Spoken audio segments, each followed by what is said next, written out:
అన్నమయ్య జిల్లా రాజంపేట పట్టణంలో మంగళవారం సిఐటియు ఆధ్వర్యంలో అంగన్వాడీల ర్యాలీ నిర్వహించారు. ఈ ర్యాలీ ఐసిడిఎస్ కార్యాలయం వద్ద నుంచి అంబేద్కర్ విగ్రహం వరకు కొనసాగింది. తమ న్యాయమైన డిమాండ్లను పరిష్కరించాలని రోజులుగా సమ్మె నిర్వహిస్తున్న ఈ రోజు అంబేద్కర్ విగ్రహం వద్ద నివాళులర్పించి రాష్ట్ర ప్రభుత్వానికి వ్యతిరేకంగా పెద్ద సంఖ్యలో పాల్గొన్న అంగన్వాడీలు నిరసన నినాదాలు చేశారు. సమ్మె చేస్తున్న తమపై ఎస్మా ప్రయోగించారు. ఎస్మా చట్టం ఎత్తివేయాలని వారు డిమాండ్ చేశారు. మేము కనీస వేతనం ఇమ్మంటున్నాము, గౌరవ వేతనం వద్దు, కనీస వేతనం ఇమ్మంటున్నాము. సుప్రీంకోర్టు ప్రకారం ఆదేశాలు అమలు చేయమంటున్నాము. మీరు చెప్పిన డిమాండే కదా సార్, మీరు చెప్పిందే కదా సార్, మేము తెలంగాణ కన్నా 1000 రూపాయలు అదనంగా జీతం ఇస్తామని మీరు ఆ రోజు మీరు పాదయాత్ర చేసినప్పుడు మాకు ఇచ్చిన హామీనే మేము అమలు చేయమని అడుగుతున్నాము. మేమేం కొంతమ్మ కోరికలు కోరడం లేదు.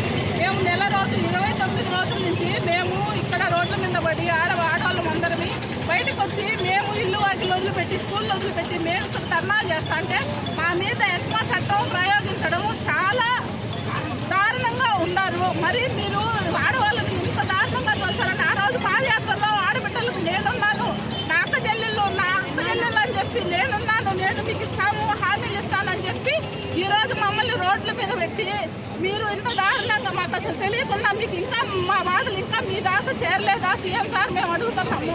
ఆడవాళ్ళు ఇంత దారుణంగా మీరు మా మీద ఎస్మా చట్టం ప్రయోగించడం చాలా అమానుషం సార్. మేము ఇదే అడుగుతున్నాము. మేము ఏమడుగుతున్నాం, కనీస వేతనం అడుగుతున్నాము, సుప్రీంకోర్టు పక్కన గ్రాడ్యుయేట్ అడుగుతున్నాము.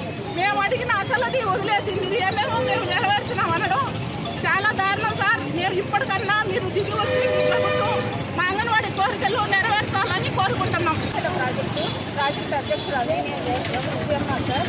ఇప్పటికీ మేము 29 రోజులుగా ధర్నా చేస్తూనే ఉన్నాం సార్. ప్రభుత్వం దగ్గర నుంచి ఎటువంటి స్పందన అయితే లేదు. స్పందన లేకపోగా ఈ పొద్దు కొత్తగా ఎస్మా చట్టాన్ని తీసుకొచ్చి పెట్టినాడు. అది ఎవరికి ఉపయోగించాలనేది కూడా సీఎంకు తెలియడం లేదు. కనీసం అతని దగ్గర సలహాదారులైనా మంచి వాళ్ళు ఉండారా లేరా?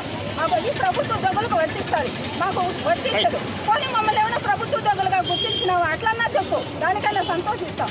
అది లేకుండా ఏం లేకుండా ఇప్పుడు కొత్తగా నువ్వు ఎస్మాని ప్రయోగిస్తే భయపడతాం అనుకున్నావు. నేను ఎటువంటి పరిస్థితుల్లో భయపడేదంటూ లేదు. నువ్వు ఉద్యోగాల నుంచి తొలగిస్తానన్నావు, ఎలా తొలగిస్తావో కూడా మేము చూస్తాం. సెంటర్లు ఓపెన్ చేసే ప్రసక్తే ఉండదు. నువ్వు ఎస్మాని ప్రయోగించు, ఏమైనా చెయ్యి. ఎన్ని రోజులైనా ఒక నెల జీతం పోగొట్టుకున్నా సరే మేమైతే ఎనికి తగ్గేది లేదు. మా కడుపు బాధ నీకు చెప్పుకున్నాం. రాజకీయ పార్టీలు మమ్మల్ని ఏదో ఒత్తిడి చేస్తున్నాయి. ఒకరేంది సార్ మాకు ఒత్తిడి చేసేది? ఒకప్పుడు నువ్వు కూడా ఈ సీఎం కాకముందు పాదయాత్రలు నువ్వు కూడా వచ్చి మా దగ్గరకు వచ్చి మాకు చెప్పుకున్న రోజులు ఉన్నాయి. అవి మర్చిపోయినాయో?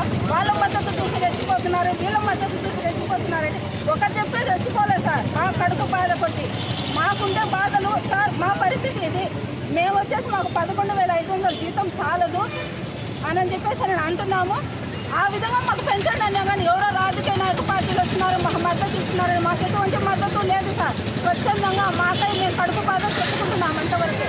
ఇప్పటికైనా సరే సీఎం సార్ ఎస్మా చట్టాన్ని వెనక్కి తీసుకోవాలని చెప్పి కోరుకుంటున్నాం. లేకపోతే మా సమ్మె ఇంకా ఉధృతం చేస్తాం. మేమైతే ఈ సమ్మె నుంచి వెనక్కి తగ్గేదేరా.